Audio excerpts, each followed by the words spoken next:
Hello दोस्तों, मेरा नाम है गोस्वामी हार्दिक। मैं आपके लिए कुछ ऐसी बात लेकर आऊंगा जो आपने सुनी है मगर आपको वो उसका सही अर्थ क्या है आपको पता नहीं। आज मैं बात करूंगा समुद्र मंथन की। तो समुद्र मंथन क्यों किया गया था, उसकी वजह क्या रही थी समुद्र मंथन करने की। अगर मैं आपसे पूछूंगा तो आप बताएंगे कि अमृत पाने के लिए। हाँ, वो भी सही है। कोई दूसरा बताइए कि शस्त्रहीन दुनिया हो गई थी, अस्त्रहीन दुनिया हो गई थी, मायाहीन हो गई थी, लक्ष्मी धन सब कुछ हीन दुनिया हो गई थी। इसलिए देव और दानवों ने मिलकर एक समुद्र मंथन किया। आप अपने हिसाब से राइट है, क्योंकि शास्त्र में भी यही लिखा है। मगर विष्णु पुराण की जब किताब मैंने पढ़ी तब उसमें कुछ अलग आया, इसलिए मैंने वीडियो बनाने का मेरा सबसे बड़ा कारण यही था कि इतनी बड़ी कहानी का सही अर्थ मैं आपको बता पाऊँ। तो विष्णु पुराण में लिखा गया है कि जब लक्ष्मी जी और विष्णु भगवान दोनों जब आपस में रूठे, दोनों के बीच में मतभेद हुआ, झगड़ा हुआ, उसके बाद लक्ष्मी जी समुद्र के अंदर कहीं लुप्त हो गए। इतनी गहराई में जाके लुप्त हो गई कि वो वापस आ भी नहीं सकी। इसीलिए बहुत वर्षों बीतने के बाद जब दुनिया में, सृष्टि में, समग्र विश्व में जब लक्ष्मी की कमी महसूस होने लगी, सबके पास लक्ष्मी खत्म होने लगी, लक्ष्मी लुप्त होती जा रही थी। और लक्ष्मी का अनिवार्य है सृष्टि चलाने के लिए। सृष्टि को अगर चलाना है तो लक्ष्मी अनिवार्य है।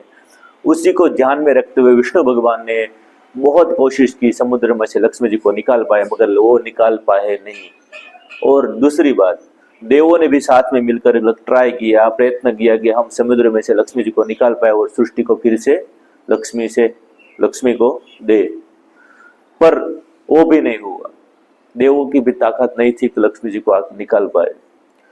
तब ब्रह्मा, विष्णु और महेश तीनों ने मिलकर ये तय कि हम असुरों को साथ में ले, क्योंकि असुरों को इसलिए साथ में लेना था क्योंकि उस टाइम पे, उस समय पे असुरों के पास शक्ति भी ज्यादा थी, उसके पास ताकत भी ज्यादा थी, उसके पास तादाद भी ज्यादा थी।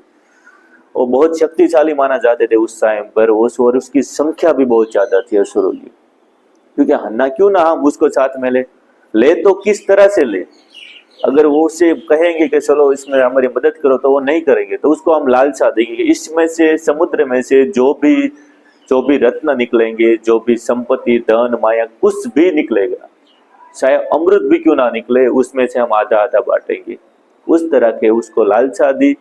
और सारे के सारे असुर लोग जो है वो एग्री हो गए और सबने मिलकर समुद्र मंथन करने का निर्णय लिया।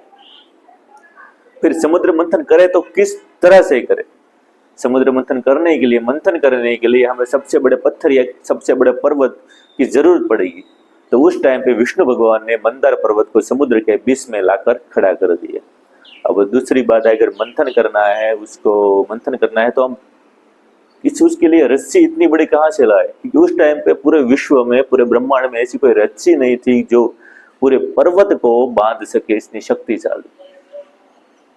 तब शंकर भगवान ने शेषनाग को समर्पण किया, उसको दिया कि ये लो शेषनाग, इससे तुम समुद्र मंथन करो। क्योंकि उस टाइम पे शेषनाग पूरे ब्रह्मांड में सबसे बड़े थे। हमें ये बचपन से कहानी सुनी होगी, मैंने भी सुनी है वडीलों के पास से, बुजुर्गों के साथ पास से, कि जब भूकंप आता है, धरती में कंपन आता है, तब हमारे बुजुर्ग क्या कहते थे कि शेषनाग ने करवट ली होगी। ऐसा शायद आपने सुना होगा, मैंने तो सुना है। माना जाता है कि शेषनाग की फैन के ऊपर पूरी पृथ्वी विराजमान है।